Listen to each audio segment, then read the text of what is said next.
大家好，今日我要講嘅故仔叫做小紅帽。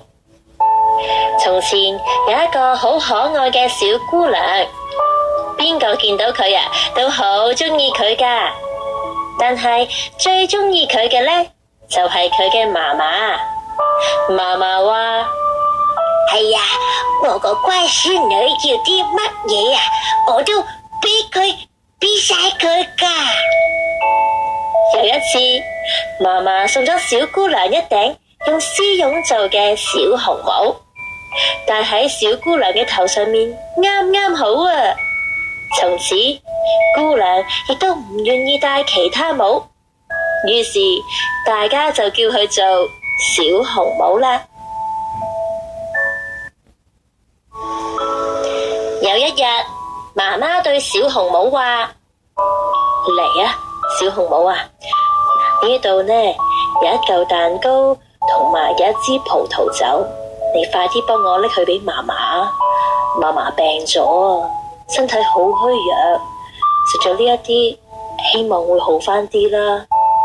嗱，趁住而家呢仲未天黑啊，你好快啲行啦，但係記住好好咁樣行，唔好亂跑，亦都唔好離開大路，否則你就會跌親，又或者遇上危險噶啦。咁樣啊，媽媽就咩都食唔到。仲有記住，到咗媽媽屋企呢，記住要打聲招呼，唔好一入屋呢就東望望西望望咁，幫我睇下媽媽有冇好啲啊。我知道啦，我會小心噶啦。小紅帽對媽媽咁樣話，就同媽咪勾手指尾。媽媽住喺森林裏面嘅另外一邊，小紅帽要走過森林先去到媽媽屋企㗎。小紅帽一走入森林，就見到一隻狼。小紅帽唔知道狼係壞蛋，所以一啲都唔驚佢。哎呀，你好啊，小紅帽。隻狼話：你好啊，狼先生。哎呀，小紅帽啊，咁早要去邊度啊？我要去嫲嫲屋企㗎。咁你籃入邊裝住咗啲乜嘢啊？係蛋糕同埋葡萄酒。尋日呢，我哋屋企焗蛋糕啊，嫲嫲又病咗，要食啲好嘢先至會好返㗎。咁你嫲嫲住喺邊度㗎，小紅帽？過咗呢個森林，再行一段路，佢間屋就喺3棵大橡樹嘅下邊，屋外面仲圍住咗核桃樹嘅籬笆。你一定知道㗎。狼就心諗：呢個細細粒嘅味道啊，肯定比嗰個老太婆仲好，仲滑仲美味啊！我要研究一下個策略，等佢兩個都逃出我嘅手指啦！於是呢隻狼就陪住小紅帽行咗一陣，就話啦：小紅帽，你睇下，周圍啲花開得幾咁靚啊！你做乜唔翻轉頭睇下呢？哎呀，仲有嗰啲雀仔哇，唱得幾好聽啊！你應該係冇聽到㗎啦。我喺呢個森林裏面，所有嘢都咁好啊，而你淨係識得向前行，就好似平時返學咁，悶到死。於是小紅帽就抬起個頭嚟，睇到美麗嘅鮮花四圍咁開放，就喺度諗啦：或者我都應該摘一摘鮮花俾嫲嫲，氹下佢開心。而家天色仲早，我諗我唔會遲嘅。於是佢就離開咗大路，行咗入去森林裏面採花。佢每摘一朵花，總係行得好前好前，總會覺得前面一定會仲有啲靚花嘅。於是再行前啲，再行前啲，結果一直走到森林嘅深處。就喺呢個時候，狼就直接跑到嫲嫲嘅屋企，敲下門。哎呀，邊個啊？我是小紅帽。狼答啊，俾咗我俾你呢蛋糕啊，葡萄酒蚊送嚟啊，快啲開門啊！哎呀，你推開個門就得噶啦。嫲嫲大聲咁話。哎呀，我身上面啊冇晒力啦，哎呀，起唔到身啊！狼就推開咗門，入咗屋。狼即刻衝去嫲嫲嘅床前面，將嫲嫲吞咗落肚啊！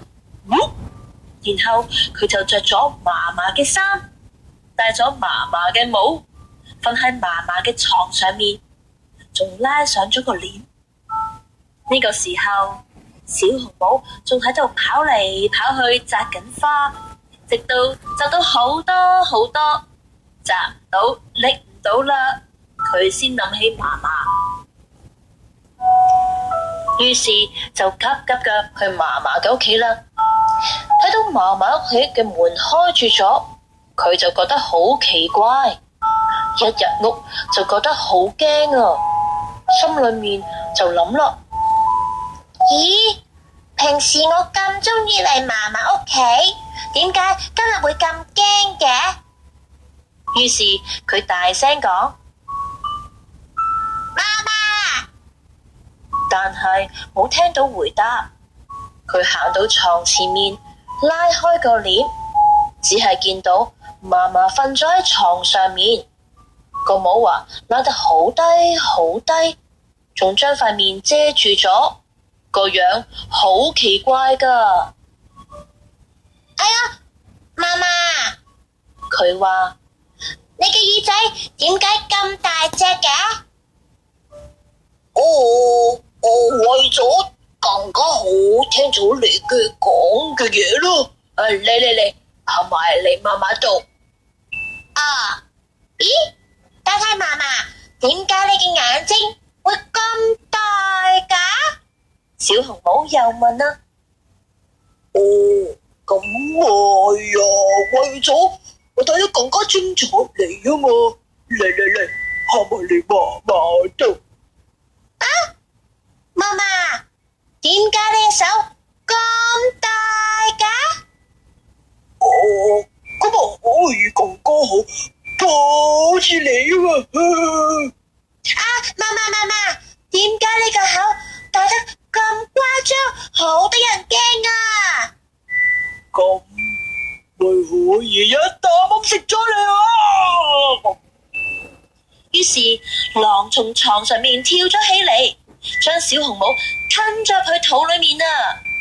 狼食飽之後就重新瞓咗喺床上面瞓覺，而且打到好大聲嘅鼻鼾添啊！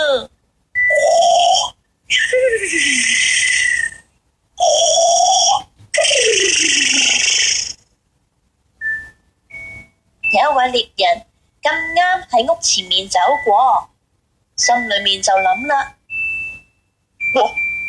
呢個老太婆嘅鼻鼾打得好響下啊！我要睇下佢係咪出咗啲咩事先。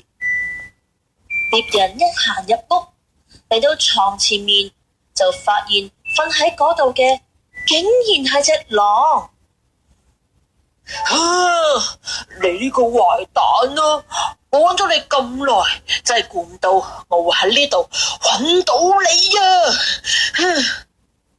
佢正準備向狼開槍，突然之間又諗到呢隻狼好可能將嫲嫲吞咗入肚裏面，嫲嫲或者仲生存緊㗎。獵人就冇開槍，但係佢就攞起咗一把鉸剪，將瞓得好冧嘅狼嘅肚剪開咗。佢啱啱剪咗2下，就見到紅色嘅小紅帽。佢又剪多咗2下，小紅帽就跳咗出嚟。佢話：真係嚇死我啦！狼嘅肚入邊黑掹掹、濕立立啊！跟住嫲嫲都出埋嚟，但係佢啲唞唔過氣，嫲嫲仲好嬲啊！哎呀，裏面啊臭崩崩啊！嚟，小紅帽，快啲啊，搬幾嚿大石頭過嚟，塞住狼個肚，等我扶翻起上嚟先。嘿，嘿，搞掂。狼醒咗之後就想逃走，去到河邊嘅時候，嗰啲石頭太重啦，佢啱啱起身就跌咗落地下，跌埋落河裏面，最後仲浸死咗添啊！